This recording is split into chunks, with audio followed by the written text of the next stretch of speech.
We're live now. Hello, everybody. I'm joined by my fellow RUDEFEMs here, KIKI and Stone, who are our channel favorites. And we're going to cover Groomspect's latest crack, you know? The latest. The WPATH files review book, whatever they let unleash into the world. These damn groomers.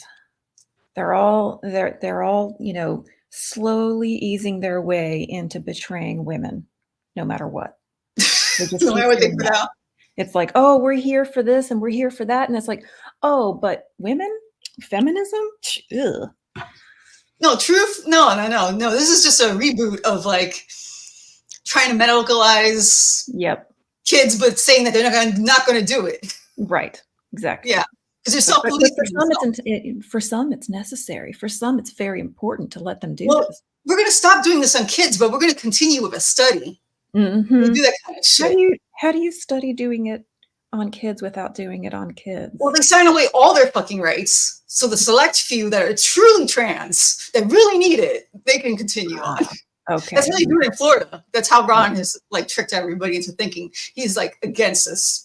The right does not give a flying fuck. Oh, no, they're all about the money. And they're just covered up. I cannot watch these faux turfs turn into right wingers. They're just flipping because they think, oh, the right's going to save us. No, women got to save ourselves. They're in the background helping this. This is the left and the right.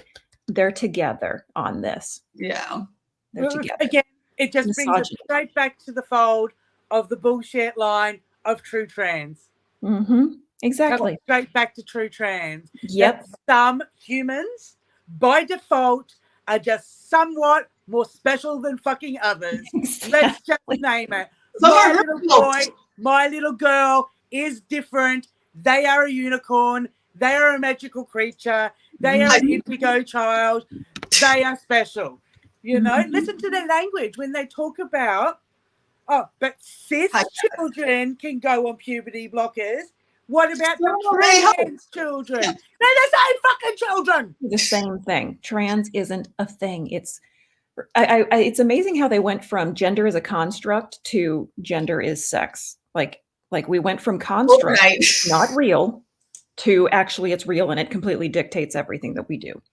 And identity and expression as stereotypes. I'm a unicorn. Magical. No, I'm actually not. Do not take it that way. But we're going to watch Groomspect's own video with the offer of this released, video that they, outing themselves. They're outing WPATH because they want to like hostile takeover, but it's really just a rebrand of the same damn thing, Yep, exactly. And we know because all double talk, they're just going to start spitting now. And it was like all the party kind of faded away. I was listening to him and he was talking about it, and I was like, "What? You've got leaked files, and you've got a report." Files. And, they leak themselves. Like something extraordinary. And he gave a great talk the next morning, and I remember it was so inspiring because he started with the sentence, "The name of my talk is How WPATH Ends." And really, over the last 24 hours, it really did feel like this is the beginning of the end. This is a game changer. Could you tell us, maybe from the beginning, when you first heard about the WPATH files, what you thought, how you shaped it? Tell us everything that brought you to be sitting here in front of us telling us about the WPATH files. Okay, so Michael hired me in, I think it was last March or April or something like that. And I was writing for Public, his Substack. But then he pretty much right away, got this pile of files, these documents, and shared them with me right away. And well, this was the original. They came in batches, and this was the original large batch. And of course, it was very, very broad range WPATH, being WPATH, but it was strange to see the internal conversations. I know I've written about WPATH a lot over the years, many of us have, but this was this was them on the inside talking about specific cases, dealing with the cognitive dissonance of detransitioners, and there was an awful lot of information in there. And so the original plan was to turn them into a series of articles for public. And that didn't quite work out. There was too much information there. We couldn't do the files justice. So then Michael had the idea, after many months of trying, Michael had the idea to move me over to his think tank, Environmental Progress.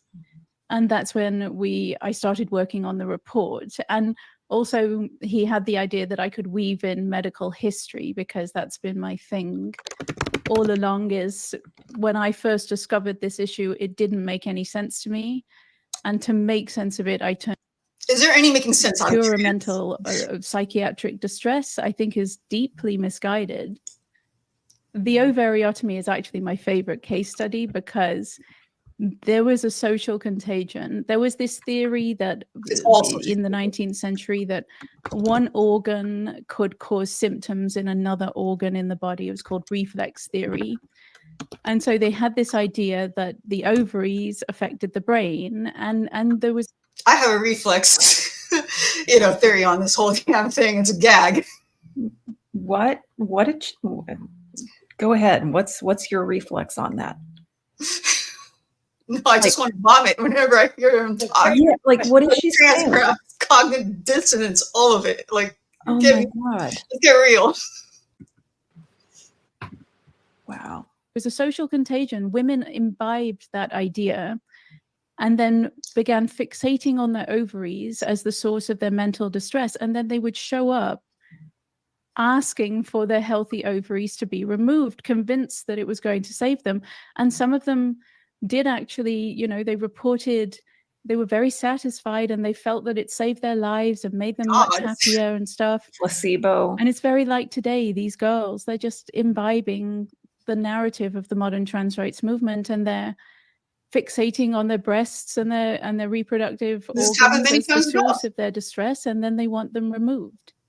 I wonder why. It's notable, and I know you say it in the report, but many people with the lobotomies said they were happy they had the lobotomies. Many people with the you can get the pronunciation, they were happy with these.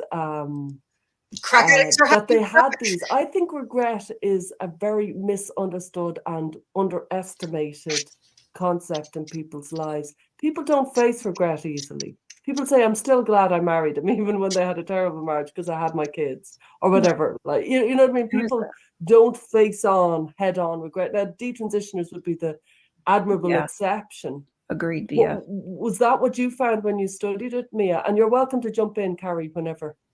I think I might definitely, intervene a little bit there, because the difference between her argument right there about the woman and the marriage, that's a shit marriage, but hey, at least got my fucking kids, right? Right. That is a huge, big difference. That's actually tangible, right? Got parts of your body and not regretting that, because you've got the experience of being the mum. It is an experience that, regardless of the situation with the abusive partner, your relationship with your children moving forward, regardless, and then the adult relationship you also have with that children, especially if you have really healthy adult relationship with your family, and big fucking difference. Well, that's also different because that's part of your body that needs something. You can't compare the two. You cannot, because what are you left with? What are you left with as a positive from this trauma? You're lying to yourself and trying to convince yourself that you don't have, Yes, that was shit. Oh, they're definitely.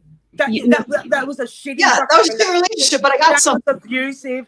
Yes, I wish I could, but I know that I have these guys, and I would not have the experience with these beautiful souls. Right. And it's an unfortunate thing. It is an unfortunate fucking thing that happen. But what are you left with? You're not holding something in your arms or hugging or having an adult relationship with your cut or fucking breast. You are not. Yep. With your fucking, so right. You know, so with your flayed arm, you're not having that relationship. You just lost something. You didn't right. You've not gained You're just anything. convincing yourself that you've not gained you're anything. okay. Yeah. And yet the experience of the mother, how fucking shit that might be, of the experience of the wife, yes, they're not mutually together always. They're a lesbian and a mother. So I don't have to be the wife, but I can be the mother. I don't have to be the mother, but I can be the wife. Mm-hmm. So they're not mutually exclusive. So she again is using these false fucking starts. That's all they ever do. Like compare things that are not totally related. You gain children to losing your breast. I mean, that's you know, like at a whim of what she says, it kind of sounds okay. And I just went, whoa, wait a minute. As a heterosexual, how did she even come up with that? Yeah. Like with a man for 30 years, very lucky, adult children. I'm like, I can't agree with you, love. Can't agree with that. Do you know what I mean? Because regardless if something went down with me and my husband tomorrow, right? Yeah. It's like the shit. I can walk away with whatever, but I have still got these fully grown fucking human beings that I can continue to have a relationship with, Christmas with. I'm not. What are you doing? Pulling out. Where's the jar? I'm pulling out a jar and saying, "Hello, Eucharist. Hello. Did we have a good Christmas this year?" Yeah, fuck off. Yeah, that's a total win versus a total loss. It's not comparative. You can't compare the comparison of okay, I justify the shitty fucking marriage, but hey, at least I've got the kids. Right. I justify cutting bits of my body, but at least I've got a ruined mutilation body. I got this cool scar. Yeah. Cool scar and a rotting. I got this virtue signaling, identity, basically. Yeah, not even close, love. Back it up. Yep. But they never try to make any real sense. They try to confuse things up like this. Exactly. Always what they do. But you've got to be quick on it, eh? Well, let's continue on. Some people were happy with their own lobotomy. More often it was the family. The family were happy with the results of their loved one's lobotomy because it was the family who made that decision for their loved one. And when you've made such a decision, Megan McArdle puts it perfectly when she talks about the Oedipus trap. When you have made such a decision, you simply have to be right. These people made the decision on behalf of their loved one to have them lobotomized. And even if the results weren't great, they're hard. It's going to be really hard to say, we should not have done that. That was a terrible thing. Because then you have to face up to what you've done to your loved one. And I do think there might be a large element of that at the moment when these people are dealing with very serious complications and struggling in their lives, but they can't admit to themselves that perhaps it was all a mistake. That the sunk cost fallacy, the more you put into something, the less likely you are able to see that it was wrong. Yeah, and we kind of saw almost a shock of reality. We were all in Washington a few weeks ago when we were trying to kind of organize the launch of the files, and we met somebody, we don't have to say who, but we met somebody who said, I was offered, as she was one of those tall girls who was offered the hormone treatment. I hadn't heard of this. I'm a tall girl and I hated being tall as a kid. So, this whole tall girls and small boys, do you want to speak a little bit about that? That had passed me by until I read it on your report. Yeah, that one's really, really, the parallels are so strong on that one because it was pediatric endocrinology. So it's the beginning of endocrinology as a field anyway. They just developed hormones and they're just like trying to use them for anything they possibly can. And they come up with the idea to correct the height. So these are kids who are perfectly healthy. There's nothing wrong with them. And No, there's nothing wrong they with want tall to, girls. so they would use estrogen for girls who were predicted to be tall, because it would speed up puberty, so they'd have less time to grow. They first of all didn't know how tall there's no way of predicting the final height. So they don't know if it even worked. Maybe it worked, maybe it didn't. And then when they followed up with them many years later, 2 tall girls, actually, I think it was, who, when they were adults, they decided to look into the scandal. And I think they found like 99% of the women whose parents had refused the treatment were happy that they had not had the treatment. That's good. And about 50% who had the treatment wished that they had not. And it caused, you know, all sorts of reproductive issues in later. I'm sure all those parents are really pissed now that their kids can't have kids because they were like going to be too tall. That's fucking messed up. I don't understand. I'm like, so can't realize it was a mistake, and the other half was like, oh no, it was the right thing, because, you know, I don't want those tall girls. Fuck that. You're such assholes. Wow. Life, and it was a very distressing experience. The short boys, it's even worse though, because they were using human growth hormone extracted from pituitaries. They were harvesting pituitaries basically from morgues all around the US. They had this weird thing set up where it was like a weird coalition between. Well, at least it's not, you know, the umbilical cord of an aborted what would fetus. be the word? A person who works in a morgue. This is how we made our work flow better than ever with Monday.com. It gave our team one sentence. The coroner and pilots. So they had like a network of pilots who would fly the pituitaries in acetone to the processing plant, and then they would grind them up and inject the human growth hormone into the boys. And then like a decade later, the boys start dying of Creutzfeldt-Jakob disease, which is, it's like a prion. It's like mad cow disease. So they died of all this shit dormant in the body for decades. Sure. Like still to this day, they like have those who are still alive have the death sentence hanging over their heads, because people are still dying. Human growth hormone recipients are still dying of this CJD. And this was allowed. It back to the fact that they were perfectly healthy children. There was nothing wrong with them. They didn't. They were just correcting nothing. They were engineering normality, I suppose. Was this around the 60s? What's normal is how you're just born and how you grow. It started really early. It started in the 50s, and it ran all the way, the whole experiment, 50s to the 1990s, but that was the tall girls. They stopped the estrogen in the 1990s. Oh, hell no. The CJD crisis hit in the 1980s. But when it hit, they didn't stop giving these kids human growth hormone. They just switched to a synthetic version. Oh, gross. And there were signs. They knew about the risk of CJD for years before the first cases were presented. So when the inquiries were done, they set a date. You should have acted no later than this date. And I feel that's. I wonder what the inquiries in the future will be. When will they say the medical world should have acted no later than this to prevent it never should happen coming to these children? You've seen that with the opioid crisis, Carrie, haven't you? Like if you know, it goes with it, really.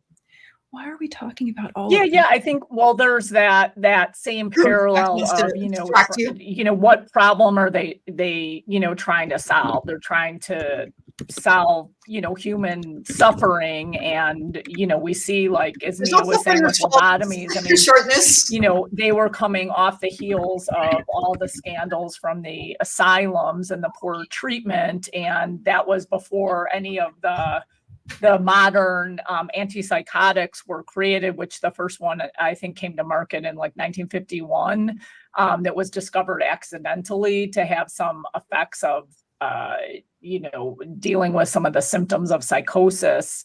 And so that led to that was the replacement theory, or the replacement. It led to the pharmaceutical revolution in that way. But before that, there a lot of people were, at wit's end in terms of how to best care for their loved one. So what I'm saying is it came from this place of, they thought they were, dealing with a solution that would be better than the terrible insane asylums. But then, again, it's this like human quirk to, you want it to be true. You're not looking at sort of the devastation, or it's like the trade-off there.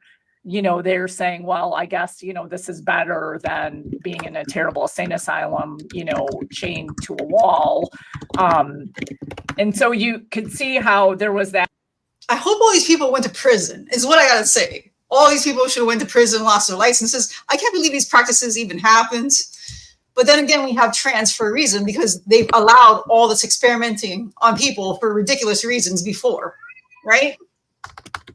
That's what happened to the good old days of getting yourself through life with pharmaceuticals? Yeah, well, these are just basic. What happened to that? Yeah, we're literally, from the day you're born now, all the way through, there isn't a moment where your body seems to get any reprieve from inducing big pharma's concoction of poisons. It's like, give you a problem that doesn't exist, like being short. I'm like, having 2 eyeballs soon will be a problem. Like, sorry, if you don't have 3 eyeballs, you got to go on these meds. Yeah, you got to pay us to install one for you. Yeah.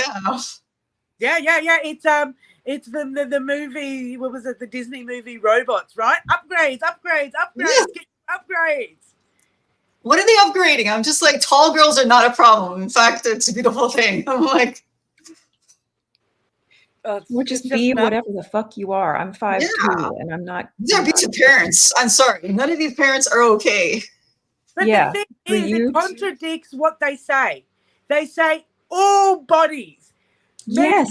All bodies, all shapes. That's why we got the sports thing. So inclusive. There's no difference between the male body and the female bodies. Tall, short people. Be your authentic self with your authentic why body. they're in the sports. So make that shit make sense. It doesn't make sense. But here does inspect that logic going on, and with the opioid crisis, it was like this idea of trying to do a better job controlling pain. Okay, sort of a perfect storm of a bunch of things with a new medication, with aggressive. This is background. Really quickly, apotemnophilia never got off the ground. That scandal, I put it in, but it never got off the ground. It's really, I was talking about the isolated case of Dr. Robert Smith at Falkirk Royal and District Infirmary. And I think part of the reason it did not get off the ground was because it got very negative press coverage. This man was amputating healthy legs. Yeah, but people just wanted to be amputees. And that's okay. And can I point out Malcolm Clark?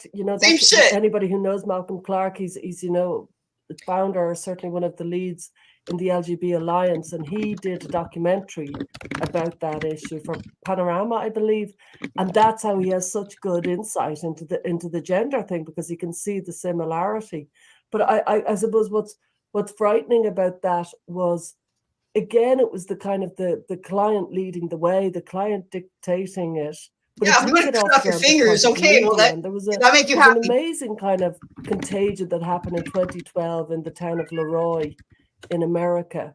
And these girls had do you want to talk about that? You obviously know about it, because it's extraordinarily similar, but the big difference was the media didn't run with it. Just like the amputees, the media didn't run with it. They got all excited. The town got all excited about these girls who had these tics. And the media, first of all, they came in the media and they didn't have Groomspect saying that some people are happy with their hands all fucked up.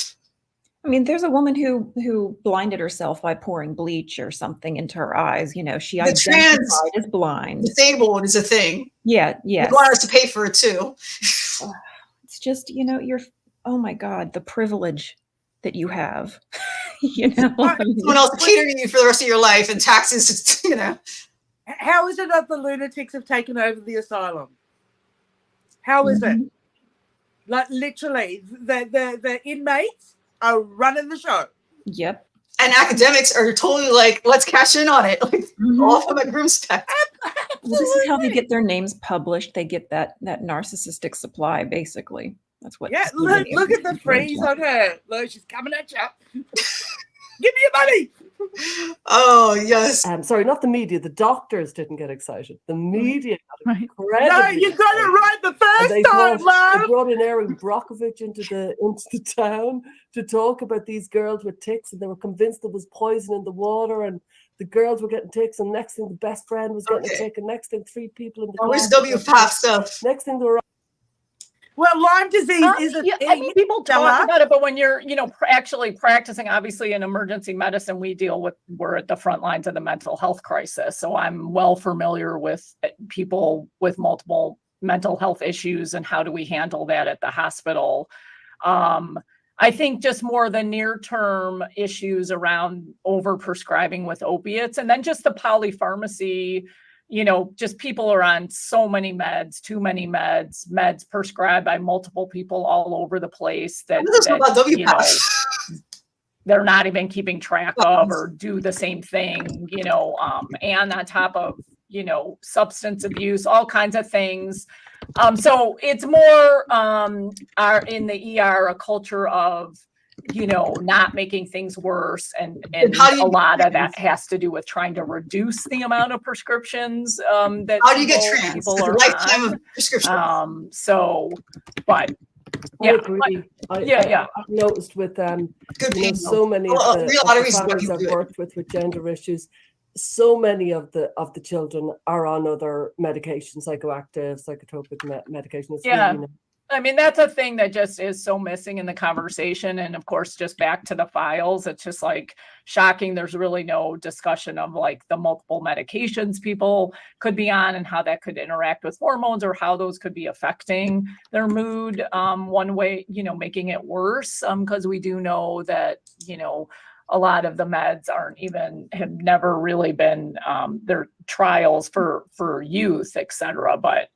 But I want to just go back to with the files, Mia, when you were trying to organize them, when you were trying to come up with like a thesis around organizing it and trying to explain it, because we were talking a little bit about this last night. Just in general, I think it's, part of this is trying to talk about this and discuss it in a way that's easy for people to understand, that isn't saying like,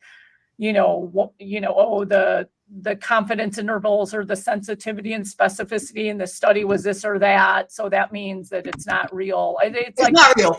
You did a great job creating, just explaining it in a narrative fashion and weaving in your examples to support your thesis. So maybe, you could just talk more about how, your thought process, how you. This is where they're going to give us a confusing answer. To what word salad, word salad, isn't it? That's what narcissists are. Yeah, this is all it all is. This is what they do. They just cannot stay on point, and they keep walking around the real issue in circles by pulling up this situation and that. Yeah, this is always scams, but this is comparisons. It's like this, but it's not like that. But it's like this, but it's not like that. So sex is like gender. Until gender's not like sex, but when it comes back around, it's exactly the same thing. Totally the same thing. Let's see what her thesis is like. We decided to organize it, how it came together, and some of the top examples. Okay.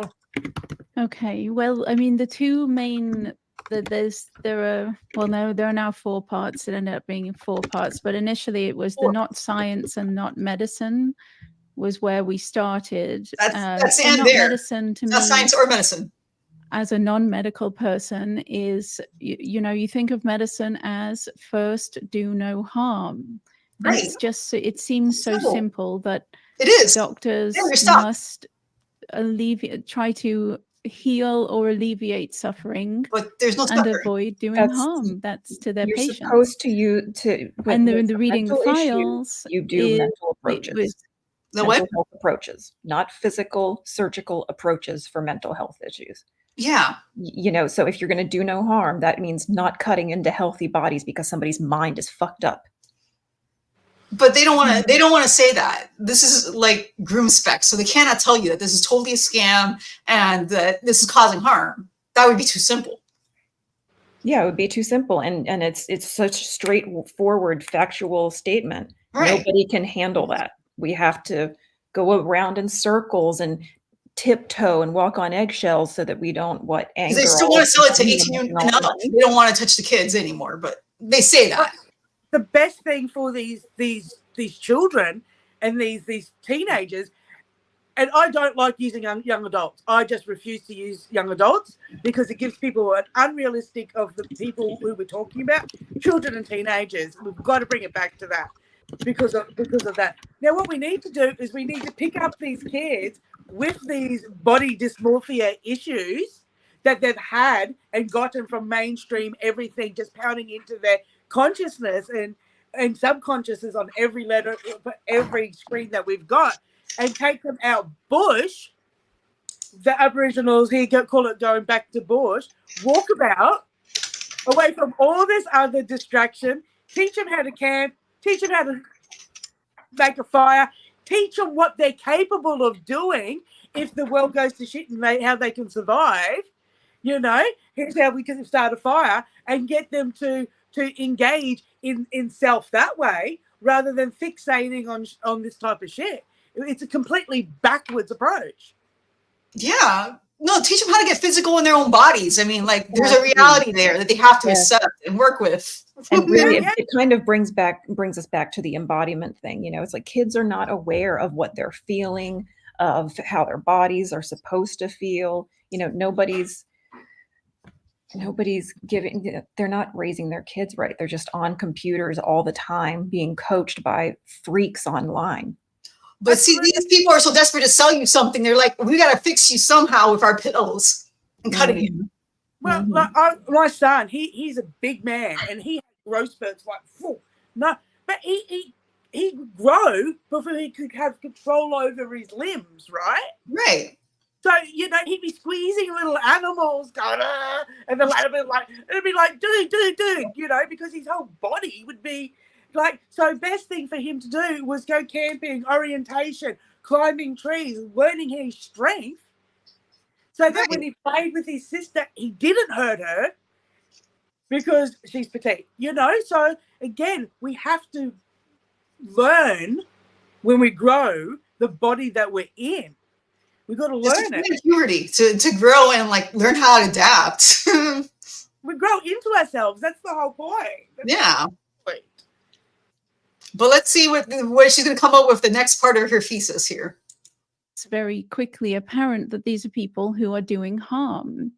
And there wasn't really no one showed any concern about the harm that they were doing. So that section came together really easily. And I found it's all of it was difficult to write, to be honest. But if you look at in that section, we've got the harmful effects of hormones. So this is a completely unregulated experiment on very vulnerable young people. We don't know what the long-term effects of testosterone are on the female body. We do have some evidence because of the people in the Olympics before. East German doping scandal, and those women didn't turn out. They suffered from many problems.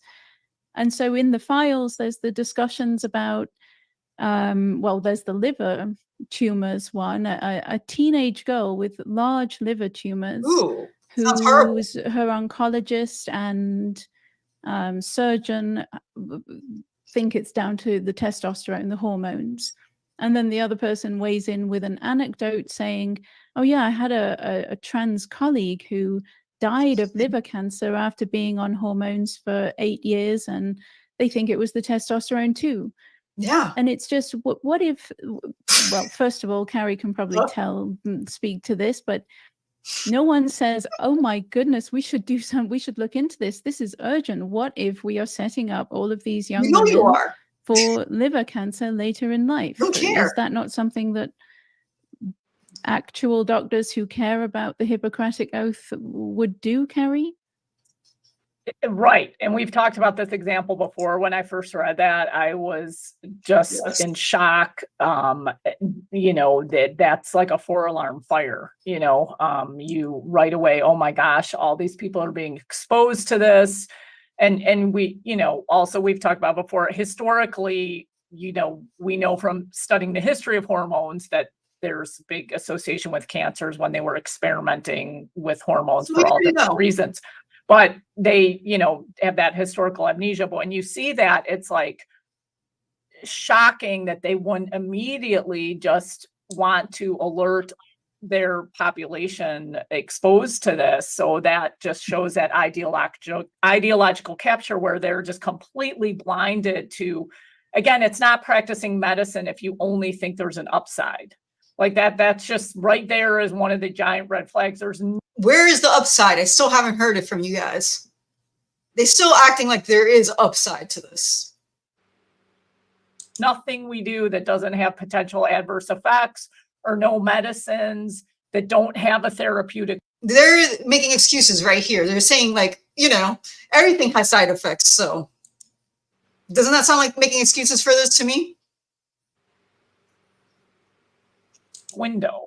Every medicine has a therapeutic window, that it can be toxic. It can be ineffective if you don't have the right dose, and it can be toxic. So it's just a tell right there, but it's just the lack of regard for people. They're not going to be seeing those people in the oncologist's office. They're not going to be seeing the people in the ER, you know, it's end of life. So it's just, yes. So that just was just so devastating to read that. But yeah, go ahead, Mia, with your other. Yeah, I'll go through quick because I can go on for ages. Yeah, the side effects, the less severe but still very debilitating, all the vaginal atrophy and everything, the way they're talking about minimize that. Severe again, call vaginal there's not a single atrophy person less that showed. Yeah, could you imagine that? It's like, oh, it's just a minor little problem there. Vaginal atrophy is why these women are suicidal. I would be too. That sounds so miserable. It's awful. But they don't care. Goes up to say, oh, maybe giving testosterone to teenage girls isn't such a good idea. They're suffering all of these terrible side effects. It's impacting their lives.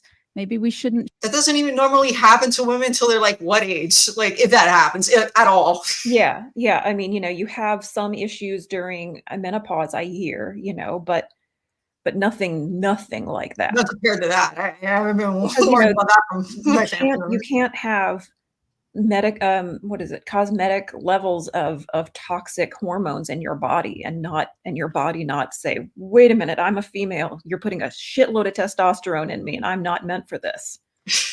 I mean, they start to look as sick as they become.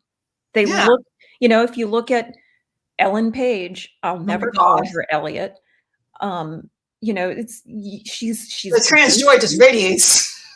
I'm waiting for, she's just really greasy and pale and unhappy looking. And it's just, that's not healthy. You're not healthy. She ain't no Superman, that's for sure. Should we be doing this? No one says that.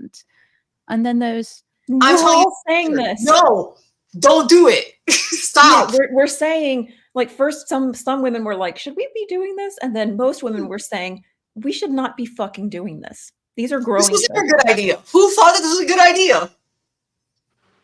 Hey guys, I'm gonna have to run off. And Sorry.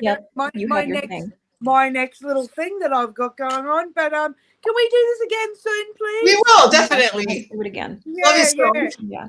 Sorry, I couldn't give you the full time, but yes, I'm going to go have a chat with Michelle from Women's Action Group Melbourne and talk about the shenanigans that went happen over at their event. So hopefully, we'll go over there and see that soon. Once we finish, we'll be like in your chat. Yeah, love you guys. Love you. Good to see you. Take care. But yeah. All right, here we go. You and me. The rest of this video. Okay. There's the erections that feel like broken glass. I'm sure that's not, that much fun.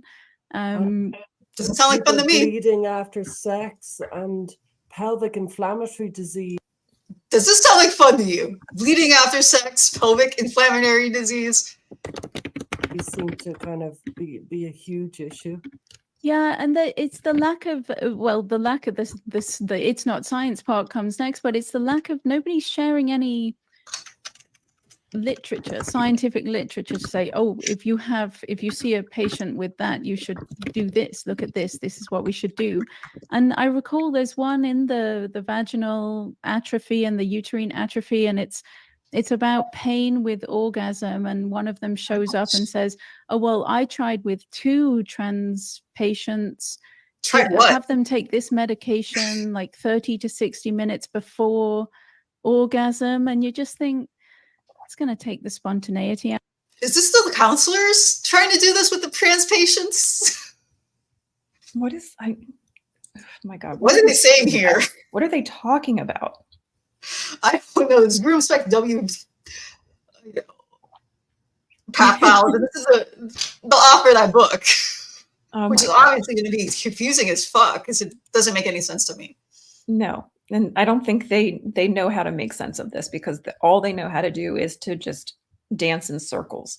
Minimize, deflect. They can't directly address this. They can't just directly say XYZ about this situation. They have to wax and wane and pontificate and let's discuss and analyze and research a little bit more to see. Let's just research a little bit more. And it's like just more kids to experiment on. We just need to sign all the rights away so they can't sue. 10,000 have had bad experiences, but let's just keep researching, because there's 10,000 who are likely going to lie for us and say that they're very happy, and then they won't die early because they're all going to die early. I imagine.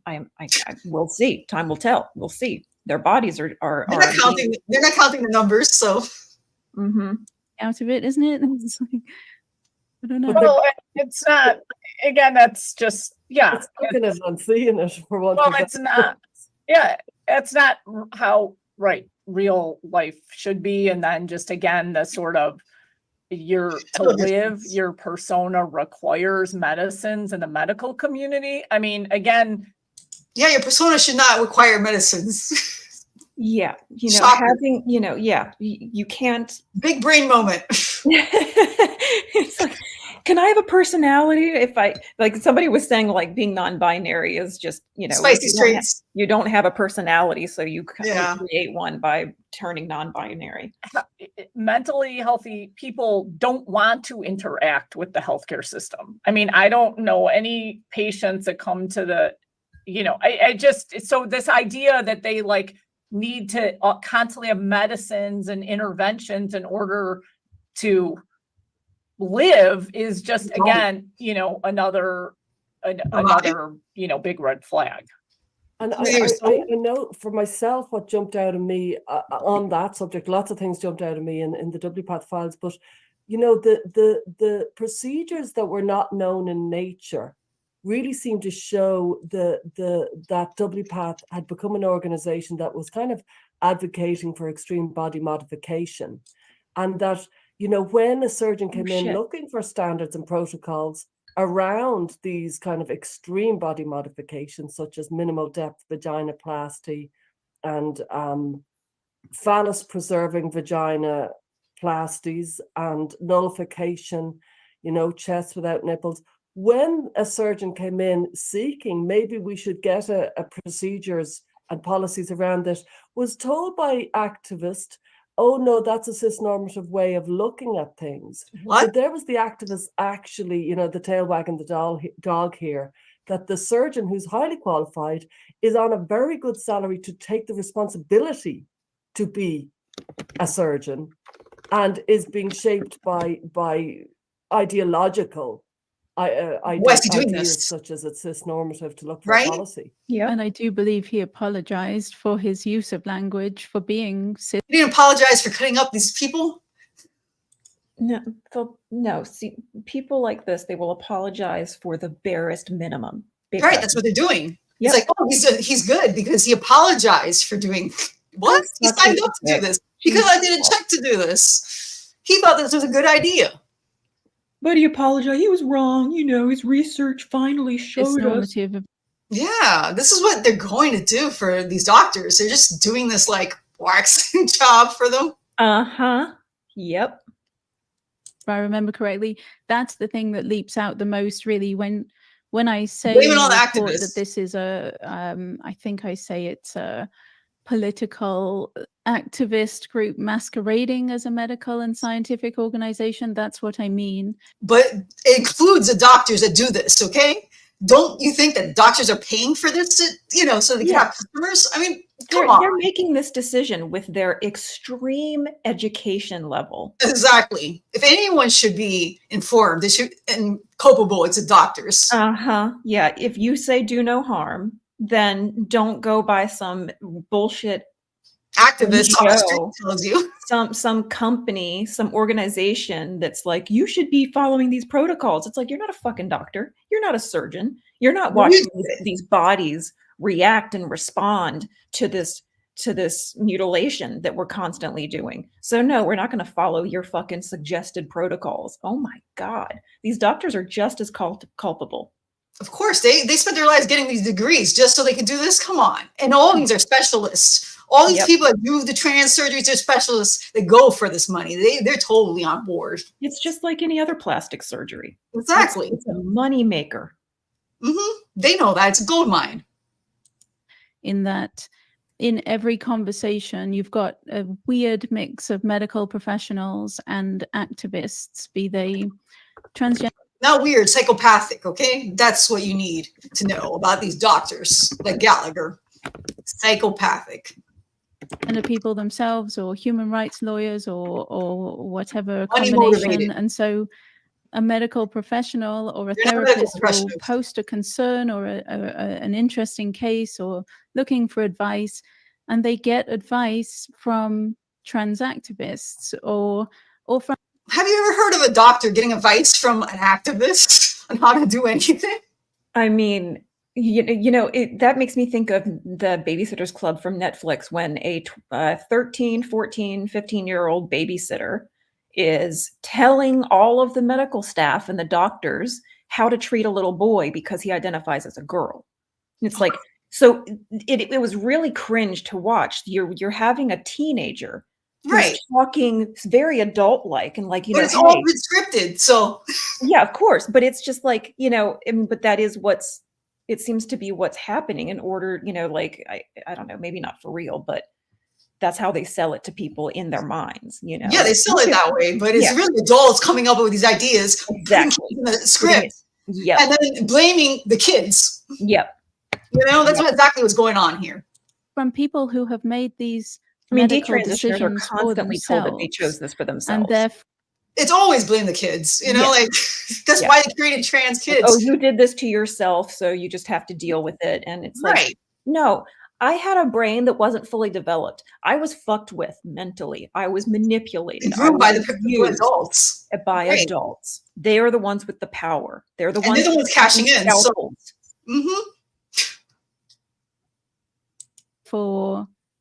You can't really have a real conversation. If there's someone in the replies who has gone down that medical pathway, that's it. You can't then debate whether it's right or wrong to go down that medical pathway, because you've got probably one or multiple people in the. Wait a minute. She's just saying that you can't debate if it's right or wrong. Like, forget fucking ethics, forget morality, forget, like, it's already done. It's already been started. We can't. Yeah, we can't stop it. We can't stop it now. We can't, we can't start questioning it because it's already been done. So just keep doing it. That's basically the Groomspect message right here. Yeah. The replies who have done it to their own bodies. And so this is not, again, I'm not medical, Carrie can answer this, but I do not believe this is how doctors talk in private on this. Yep. Yes to Patty and yes to Mary Jane. Wait, where was I? Sorry. Hey, Ryan Reynolds here. Big Wireless. I lost my spot. Once again, raised the prices. In response. That shit. Just, well, something like that happen. So therapeutic approach, not leaping straight into hormones. Yeah, of course. And then, additionally, I did training in medical toxicology. So just that there's a conflict of interest because I think there's a lot of conflicts of interest. Yeah, endless conflicts of interest here. Folks that are just, in WPATH are in these medical associations who then are at the regulatory level. They're also on fetish sites about kidding kids, okay? There's conflicts of interest. Yeah. God, the internet has really helped breed this monster. I mean, it has gotten anyone who pays $20 could be part of WPATH, the website. Nice. Oh, God. And they're the ones informing doctors. No, you don't have laymen informing doctors and surgeons. They're the ones. Exactly. They're the ones making the decisions with their scalpel. But with yeah, exactly. And medical schools are fucking stupid sometimes. I mean, there was a med student who recently shared some imagery of a textbook that she was reading, and it was talking about how Black people feel less pain and they have thicker skin. And so it's like, it's basically the same as like, ignore the women's complaints. If she has a random pain somewhere, just call her hysterical. Just say it's in her head. It's true, because I found it in a book. God. Yeah, exactly. You see, we're not taught critical thinking at all, or ethics. No. They're just like told, do whatever we say because we're authority. Yes, the men are the authority as usual, and especially white men. And culturally exerting pressure. We know that for the AAP, the guideline, the sort of policy statement that was written, I mean, you could call it whatever, but people point to it and kind of use it as a practice guideline or something to shield themselves behind, was written someone just out of residency who now is named, in a lawsuit. And so those things are super important to understand the influence of WPATH's role. And it's almost like, I hope one thing that comes out of this is, there are all kinds of laws related to pharmaceutical reps not being able to be in the hospital and sell things. I mean, it used to be the Wild West, taking doctors on junkets, and it was kind of like, oh yeah, well, of course you're going to be prescribing your drug. But what happened is the regulator said, oh, that's bad. And so I think that our day and age, one of the lessons is going to be that advocates, it's like they're pharma reps. They shouldn't be, there needs to be separation. They shouldn't be inside an association. They shouldn't be on these major boards, etc. So anyways, but there should never be lobbying. There's so many comments I'd like to read. There should be no WPATH. Combine all four of them. That definitely. And you've got today's scandal. So it's the fact that is a never. This is very painful to listen to and watch. I'm so sorry, everybody. Oh gosh, the waxing and waning and the changing of the topic, Okay, let's just rant about it because I am done with this for today. Just listening to these fucking women, my God. So was it Mary Jane that said that Stella O'Malley's married to an AGP? Really? Is that true? I mean, it would make so much sense, but let me see if I can find it. What are you looking for? I'm looking for the comment. Oh, okay. No. I think. Oh, okay. Okay, never mind. My brain said something else then. I think she's closest to the pro-pedophile people. Those are the ones that she admires the most. Okay. Yeah, I totally fucking read that. That was supposed to be informative and talking about WPATH and the leaked files. No, that was nothing. That was just like, well, what about this? And, what about that? And, this and that and da-da-da, but nothing specific. Nothing. That was a nothing burger. Oh, okay. Got it, Mary Jane. Well, thank you very much for coming here today. And this has been a RUDEFEM rant. Yeah. Well, no, we'll do another one too. Let's find I want to find more videos like this so that we can rant and rave about them. But tomorrow I'm having on Dr. P, like talking about. Yeah. She actually broke down the WPATH like page by page, so that's going to be very informative. Today was just good. Like a RUDEFEM rant about it, but yeah, I think there's going to be more to that video to talk about. Reactions. What the fuck are you talking about? It's like we knew this was a bad idea. We didn't need this leak to come out to know that it was bad to give kids hormones. Yeah, for imaginary problems. This is why we've been ranting and raving for the past how many years? I mean, so many different feminists and lesbians especially have been on the front lines about this for the past 5 years, and it didn't take somebody saying, "Oh, let's do the." Wasn't it Michael Schellenberger or whoever whoever he is who worked on this too? That was the author, the one who talked in circles for like the whole time. Yeah. Okay, got it. Yeah, that was the leaked author. He's like, "Oh yeah, we're going to tell you what WPATH leaked themselves." It's not even a leak because anyone who paid the $200 could just get that information. Exactly, and yeah, what Witchy Woman is saying here, that 2-hour interview with Schellenberger and learn nothing that I didn't already know. It's like we already know all this shit. We know all of it. What we are looking for from everybody is to say this needs to stop now. All of it needs to stop. It is wrong. It is medical malpractice. Children's bodies are being destroyed. If you're so worried about the fucking population, stop making it so that these kids are going to require medical assistance and paying people in order to procreate and make more babies. Let them breed naturally instead of destroying their bodies. We didn't need a Groomspect. We don't need a WPATH. We don't need any of these professionals. They're selling you like this bullshit. And then they're blaming it on activists, which they created and they funded.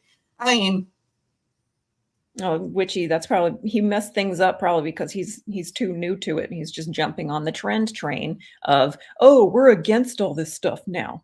We got proof. How, we already told you this hard. Angel's fucking proof.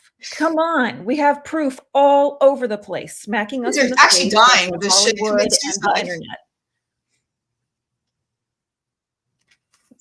More misinformation, confuse people even more of the interview. Yeah. I mean, yeah, that's what they're supposed to do. They just keep confusing everything and distracting from the actual issue. The actual issue is this is wrong and it needs to stop. That's it. They couldn't do that because, some people are already doing this. I'm like, no, because you already scammed these people and you want to scam more people. Yep. That's it. Yep. It's just like social justice warrior, virtue signaling bullshit where it's all, there's nothing behind it. It's all just for show to keep distracting us from how this shit's being implemented, continuously implemented over and over. Like, okay, well now WPATH has been, they've had their hands slapped now. So now we have to have another organization. Groomspect, good. Their boots. Yeah. Mm-hmm. It's a shell game, Yep, exactly. Oh man. Well, this was fun though. And thank you very much for coming. We'll do another one soon. Thanks everyone. All the ladies. The chats. We'll catch you guys soon. Hopefully tomorrow. Catch me tomorrow for like in-depth. Yes. Analysis. That'll be cool. Thank you so much. Take care. Take care.